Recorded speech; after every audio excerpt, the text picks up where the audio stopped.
அரியணையில் அமர்ந்திருக்கும் ஆண்டவர் இயேசுவின் திருப்பெயரில் அன்பின் வாழ்த்துக்கள். ஆண்டவர் திருமறை வாக்கியங்கள் ஊடாக நம்மோடு பேசும்படி வேண்டுதல் செய்வோம்.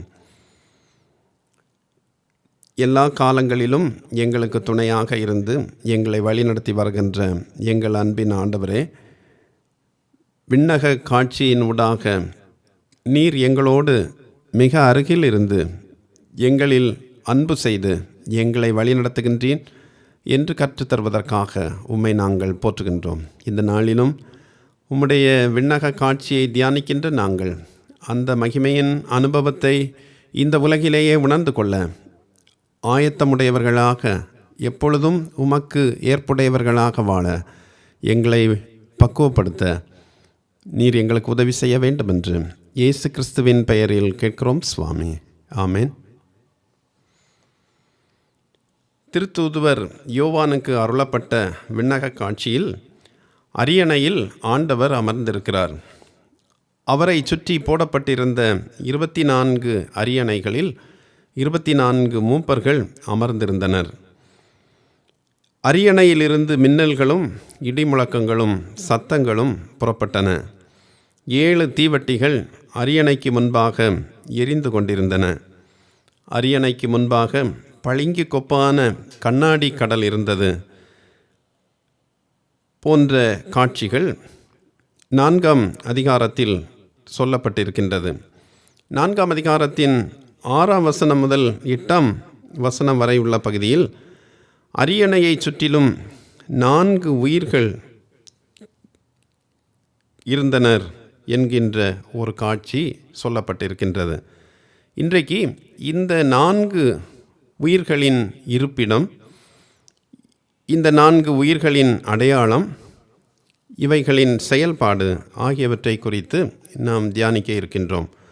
முதலாவதாக 4 உயிர்களின் இருப்பிடம். சிங்காசனத்தின் மத்தியிலும் சிங்காசனத்தை சுற்றிலும் 4 உயிர்கள் இருந்தன என்று 6ஆம் வசனத்தின் 2வது பகுதி நமக்கு சொல்லுகின்றது. ஆங்கிலத்தில் இன் த மிட்ஸ்ட் என்று குறிக்கப்பட்டிருக்கின்றது. இந்த மிட்ஸ்ட் எனில் அரியணையின் மத்தியில் அல்லது சிங்காசனத்தின் மத்தியில்.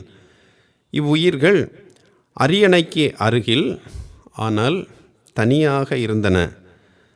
4 உயிர்களும் வெளிப்படுத்தல் நூலில் வரும் விண்ணக காட்சியில் அடிக்கடி சொல்லப்படுவதை நாம் தொடர்ந்து வரும் அதிகாரங்களில் காண முடியும். இந்த காட்சிகளிலெல்லாம் இந்த உயிர்கள் எப்போதும் அரியணைக்கும் ஆட்டுக்குட்டியானவருக்கும் அருகில் இருப்பதாக சொல்லப்பட்டிருக்கின்றது.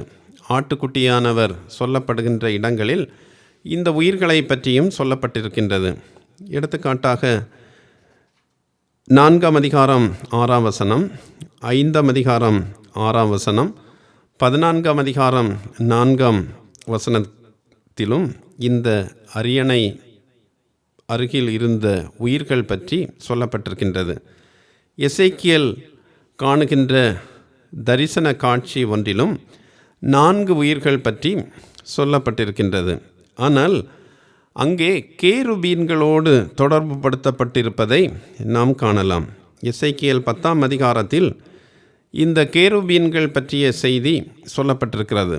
10ஆம் அதிகாரம் 20ஆம் வசனத்தை பாருங்கள். கேபார் நதி அண்டையில் கண்ட கடவுளுக்கு கீழ் இருக்கும் ஜீவனே கேருபீன்கள் என்று எசேக்கியேல் இங்கே குறிப்பிடுகின்றார்.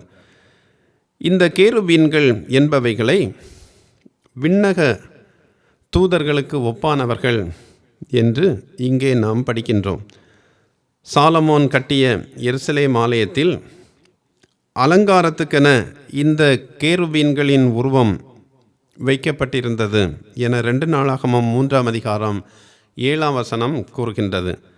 ஆலயத்தில் நின்று ஜெபிக்கும் இடத்தின் சுவரில் கேருபீன்களின் உருவம் அமைக்கப்பட்டிருந்தது. கேருபீன்கள் மத்தியில் வாசம் செய்யும் கடவுள் என சங்கீதம் 80 1ஆம் வசனத்திலும் 99ஆம் சங்கீதம் 1ஆம் வசனத்திலும் ஏசாயா 37ஆம் அதிகாரம் 1ஆம் வசனத்திலும் 1 ராஜாக்களின் புத்தகம் 19ஆம் அதிகாரம் 15ஆம் வசனத்திலும் சொல்லப்பட்டிருக்கின்றது. மகா பரிசுத்த ஸ்தலத்தின் திரைச்சீலையில் கேருபீன்களின் உருவம் பொறிக்கப்பட்டிருந்ததாக யாத்ராகமம் 26ஆம் அதிகாரம் 31ஆம் வசனத்தில் படிக்கிறோம். இரக்கம் பெறும் இடத்தின் அருகில் அல்லது மர்சி சீட், கிருபாசனம் என்றும் சொல்லலாம். இந்த கிருபாசனத்தின் இரு ஓரங்களிலும் கேருபீன்கள் இருந்ததாக யாத்ராகமம் 25ஆம் அதிகாரம் 18ஆம் வசனத்தில் சொல்லப்பட்டிருக்கின்றது. கடவுள் கேருபீன் மேல் ஏறி வேகமாக சென்றதாக 18ஆம் சங்கீதம் 10ஆம் வசனத்தில் படிக்கின்றோம். ஆதாமையும் ஏவாளையும் ஏதேன் தோட்டத்திலிருந்து துரத்திவிட்ட பின்பு ஏதேன் தோட்டத்துக்கு செல்லும் வாசலை கேருபீன்கள் காவல் செய்ததாக ஆதியாகமம் 3ஆம் அதிகாரம் 24ஆம் வசனத்தில் நாம் வாசிக்கின்றோம். இவை அனைத்திலுமிருந்து நாம் அறிந்து கொள்ளும் காரியங்களை 3ஆக வகைப்படுத்தலாம். ஒன்று, 4 உயிர்கள் அல்லது கேருபீன்கள் கடவுளுக்கு மிக அருகிலேயே உள்ளன என்பது. இரண்டாவது, இந்த கேருபீன்கள் அல்லது உயிர்கள் என்பவை விண்ணக தூதருக்கு ஒப்பானவை. மூன்றாவது, இந்த உயிர்கள் அல்லது கேருபீன்கள் என்பவை அரியணையின் பாதுகாவலர்கள், செக்யூரிட்டி பீப்புள் என்று கூட நாம் சொல்லலாம். ஆண்டவரிடத்தில் எண்ணிறந்த தூதர்கள் அல்லது கேருபீன்கள் இருக்கின்றனர் என்னும் செய்தி தனிமையிலும் வேதனையிலும் துயரிலும் வாழும் நமக்கு ஆறுதல் தரும் செய்தியாகும். அவருடைய பிள்ளைகளாக வாழ்வோருக்கு இந்த பாதுகாப்பினை கடவுள் வழங்குகின்றார். இந்த பாதுகாப்பு வளையத்திற்குள் அல்லது கேருபீன்களின் செட்டைகளுக்குள், உயிர்களுக்குள் அல்லது அவருடைய தூதர்களின் பராமரிப்பில் நாம் வாழ்கிறோமா என்பதை சிந்தித்து பார்க்க ஆண்டவர் அழைக்கிறார். இரண்டாவது, 4 உயிர்களின் அடையாளம். 7ஆம் வசனத்தை பாருங்கள். வெளிப்படுத்தல் 4ஆம் அதிகாரம் 7ஆம் வசனம். 1ஆம் ஜீவன் சிங்கத்திற்கொப்பாகவும், 2ஆம் ஜீவன் காளைக்கொப்பாகவும், 3ஆம் ஜீவன் மனுஷ முகம் போன்ற முகமுள்ளதாகவும், 4ஆம் ஜீவன் பறக்கிற கழுகுக்கு ஒப்பாகவும் இருந்தன. இந்த உயிர்களின் அடையாளம் பற்றி அல்லது இங்கே வாசிக்க கேட்ட இந்த 4 உயிர்களை பற்றியும் பல்வேறு விளக்கங்கள் சொல்லப்பட்டிருக்கின்றன. தொடக்க காலம் முதல் திருச்சபையின் தந்தையர் 4 உயிர்களையும் 4 நற்செய்தி நூலுடன் தொடர்பு படுத்தி விளக்கமளித்தனர். ஆனால் எந்த மிருகம் எந்த நற்செய்தி நூலோடு ஒத்துப்போகிறது என்பதில் ஒருமித்த கருத்து ஏற்படவில்லை. ஒவ்வொரு திருச்சபை தந்தையரும் வேறுபட்ட விதத்தில் மிருகங்களை நற்செய்தி நூலோடு அடையாளப்படுத்துகின்றனர். இந்த விளக்கங்களில் தூய அகஸ்டின் என்னும் திருச்சபை தந்தையர் கூறுகின்ற விளக்கம் அனைவராலும் ஏற்றுக்கொள்ளும் விதத்தில் உள்ளது. அதன்படி மத்தேயு சிங்கத்துடனும், மார்க்கு மனித முகத்துடனும், லூக்கா காளைக்கு ஒப்பாகவும், யோவான் கழுகுக்கு ஒப்பாகவும் ஒப்புமைப்படுத்தப்பட்டுள்ளது. இந்த ஒப்புமை இயேசுவின் தன்மைகளின் அடிப்படையில் செய்யப்பட்டுள்ளது என்பதையும் நாம் புரிந்து கொள்வது நல்லது.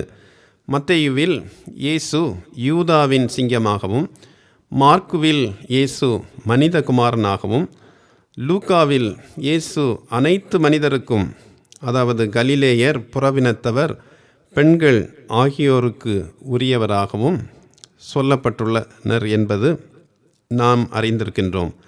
யோவானில் இயேசு உயர்வான சிந்தனையோடு அல்லது உயரிய இறையியல் சிந்தனைகளோடு சொல்லப்பட்டுள்ளதால் கழுகுடன் ஒப்புமைப்படுத்தப்பட்டுள்ளது.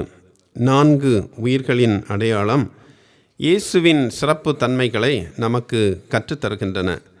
இயேசுவின் அடியாருக்கு அவர் சிங்கமாகவும், பாடுகளில் உடன் பங்கேற்கிற மனிதகுமாரனாகவும், அனைவரையும் ஒன்றுபோல நடத்துகின்ற காளையாகவும், உயரமான இடங்களுக்கு நம்மை அழைத்து செல்லும் கழுகாகவும் இருக்கிறார் என்பதை இந்த அடையாளங்களின் மூலமாக நாம் புரிந்து கொள்ள அழைக்கப்படுகிறோம். எனவே நம்பிக்கையோடும் உறுதியுடனும் நாம் இவ்வுலகில் பாடுகள் வரும்போது வாழலாம் என்கின்ற செய்தியை இந்த காட்சி நமக்கு சொல்கின்றது. மூன்றாவதாக 4 உயிர்களினுடைய செயல்பாடு. 4ஆம் அதிகாரம் 8ஆம் வசனத்தை பாருங்கள். அந்த 4 ஜீவன்களிலும் ஒவ்வொன்று அவ்வாறு சிறகுள்ளவைகளும் சுற்றிலும் உள்ளேயும் கண்களால் நிறைந்தவைகளுமாயிருந்தன. அவைகள் இருந்தவரும் இருக்கிறவரும் வருகிறவருமாகிய சர்வ வல்லமை உள்ள தேவனாகிய கர்த்தர் பரிசுத்தர் பரிசுத்தர் பரிசுத்தர் என்று இரவும் பகலும் ஓய்வில்லாமல் சொல்லிக் கொண்டிருந்தன என்று நாம் இங்கே வாசிக்கின்றோம். இந்த வசனம் 3 காரியங்களை சொல்லுகின்றது. ஒன்று, இந்த 4 உயிர்களும் அவ்வாறு சிறகுள்ளவை. இவை தேவதூதர்களுக்கு ஒப்பானவை என்பதை இந்த சிறகுகள் நமக்கு சுட்டி காட்டுகின்றன. எனவே இவற்றிற்குள்ள சிறகுகளின் எண்ணிக்கை சொல்லப்பட்டிருக்கின்றது. இரண்டாவது, இந்த வசனம் சொல்கின்ற மற்றொரு செய்தி, சுற்றிலும் உள்ளேயும் கண்களால் நிறைந்தவை. இந்த உயிர்கள் சுற்றிலும் உள்ளேயும் கண்களால் நிறைந்தவை. இது 2 உண்மைகளை உள்ளடக்கி இருக்கின்றது. ஒன்று, தூங்காமல் இந்த உயிர்கள் இருக்கின்ற நிலையை சுட்டி காட்டுகின்றது. அன்ஸ்லீப்பிங் வாட்ச்ஃபுல்னஸை சொல்கின்றது. நம்மை காக்கும் கடவுள் உறங்குவதும் இல்லை தூங்குவதும் இல்லை என்பதை அறிந்திருக்கிறோம். இந்த உயிர்கள் சுற்றிலும் உள்ளேயும் கண்களால் நிறைந்திருக்கின்றன. அவை தூங்காமல் கடவுளுடைய சமூகத்தில் இருந்து கொண்டு விழித்திருப்பதால் நாம் கடவுளுடையவர்களாக நாம் வாழ்கின்ற பொழுது கடவுளுடைய பாதுகாப்புக்கு உட்பட்டிருக்கின்றோம் என்கின்ற நம்பிக்கையை இதன் மூலம் நாம் பெறுகின்றோம். சுற்றிலும் உள்ளேயும் கண்களால் நிறைந்திருந்தவை என்கின்ற செய்தி சொல்கின்ற மற்றொரு உண்மை, எல்லா பக்கங்களிலும் திசைகளிலும் நடைபெறக்கூடிய அனைத்தையும் இவைகளால் பார்க்கக்கூடிய வாய்ப்பு இருக்கிறது.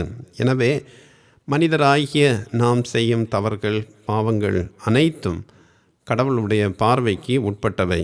சுற்றிலும் உள்ளேயும் கண்களால் நிறைந்திருக்கும் உயிர்கள் அரியணைக்கு அருகே இருக்கின்றன என்ற உணர்வு எப்போதும் நமக்கு வேண்டும்.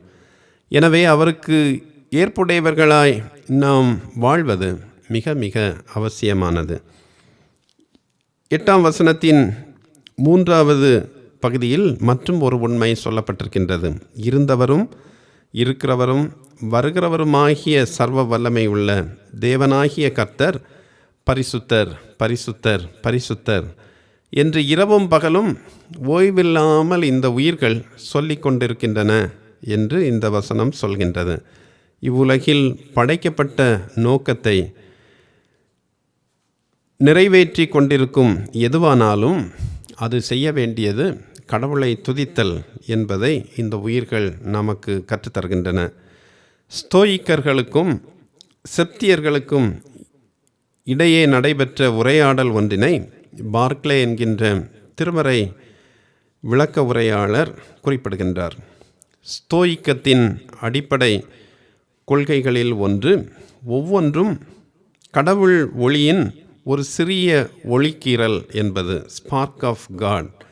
இந்த உலகில் இருக்கின்ற அனைத்தும் ஸ்பார்க் ஆஃப் காட் என்பது ஸ்தோயிக்க கொள்கையினுடைய ஒரு முக்கியமான உண்மை. இந்த உண்மையை குறித்து சொல்லுகின்ற செப்தியர் இதை சொல்லி நகைப்பதாக பார்க்லே குறிப்பிடுகின்றார். செப்தியர் இதை குறித்து நகைத்ததும் அல்லாமல், என்ன கடவுள் புழுவிலும் இருக்கிறாரா என்று கேள்வி எழுப்பினராம். ஏன் புழுக்கள் கடவுளுக்கு சேவை செய்யவில்லையா என்று அதற்கு பதிலாக ஸ்தோயிக்கர்கள் கேட்டனர். அவர்கள் சொல்கின்ற பொழுது அதற்கு பதிலளித்த ஸ்தோயிக்கர்கள், மண்புழுவை போன்று கடவுளுக்கு சேவை செய்து கடவுளின் நோக்கத்தை உண்மையாய் நிறைவேற்றும் மனிதன் நற்பேறு பெற்றவன் என்று கூறினர். இந்த உலகிலுள்ள மிகவும் தாழ்மையானதும் மறைந்திருப்பதுமான செயல்பாடு கடவுளை வழிபடுவது என்பதை இந்த கூற்று நமக்கு சொல்கின்றது. இவ்வுலகில் மனிதன் பிறந்திருப்பதின் நோக்கம் கடவுளை மகிமைப்படுத்துவதும் அவரை மகிழ்ச்சி ஆக்குவதும் என்பதை 4 உயிர்கள் நமக்கு மீண்டும் வலியுறுத்தி சொல்கின்றன. நாம் செய்யும் வேலைகளை சிறப்பாக செய்வது கடவுளுக்கு புகழ் பாடுவது போன்றதாகும். மருத்துவராக இருப்பவர் சிறந்த மருத்துவராகவும், ஆசிரியராக இருப்பவர் சிறந்த ஆசிரியராகவும், மாணவராக இருப்பவர் சிறந்த மாணவராகவும், வியாபாரியாக இருக்கிறவர் கடவுளுக்கு உகந்த வியாபாரியாக இருப்பதும் கடவுள் இந்த உலகில் மகிமைப்படும் காரியம். இரவும் பகலும் இருந்தவரும் இருக்கிறவரும் வருகிறவருமாகிய சர்வ வல்லமை உள்ள கடவுள் பரிசுத்தர் பரிசுத்தர் பரிசுத்தர் என்று உயிர்கள் பாடிக்கொண்டிருப்பது போல நாம் செய்யும் செயல்களால் கடவுளுக்கு துதிபாடல் பாட வேண்டுமென ஆண்டவர் விரும்புகின்றார். இயற்கை ஓயாது இறைவனை போற்றி கொண்டிருக்கிறது. தூதர்கள் ஓயாது இறைவனை போற்றி கொண்டிருக்கின்றனர். மனிதராகிய நாமும் இறைவனை ஓயாது போற்ற வேண்டுமென ஆண்டவர் விரும்புகிறார். நமது சொல், செயல், சிந்தனை இவைகளின் மூலமாக நமக்கு தரப்பட்டிருக்கின்ற 24 மணி நேரமும் அவரை ஓயாது போற்றி கொண்டிருக்க ஆண்டவர் நமக்கு உதவி செய்வாராக. ஆமேன். ஜெபிப்போம். ஆண்டவரே, இந்த உலகில் படைக்கப்பட்ட இயற்கையும் விண்ணகத்தில் உம்மோடு வாழ்கின்ற 4 உயிர்களும் ஓயாது உம்மை போற்றி கொண்டிருக்கின்றன என்று நாங்கள் தியானித்தோம். அருகில் இருக்கின்ற உயிர்கள் மூலமாக நீர் எப்போதும் எங்களை பார்க்கிறீர், எங்களுடைய துன்பங்களில் உதவி செய்கின்றீர், எங்களுடைய வேதனைகளையும் எங்களுடைய செயல்பாடுகளையும் எப்பொழுதும் கவனித்து பராமரிப்பு செய்கின்றீர் என்கின்ற நற்செய்திக்காக உம்மை துதிக்கின்றோம். இவ்வளவு அன்பு கொண்டு எங்கள் மீது பாசம் கொண்டு பராமரிக்கிற உமக்கு பிரியமுள்ளவர்களாக எங்களுக்கு தந்திருக்கிற வாய்ப்புகளில் உம்மை மகிமைப்படுத்தி வாழ எங்கள் அனைவருக்கும் உதவி செய்ய வேண்டுமென்று இயேசு கிறிஸ்துவின் பெயரில் கேட்கிறோம் சுவாமி. ஆமேன்.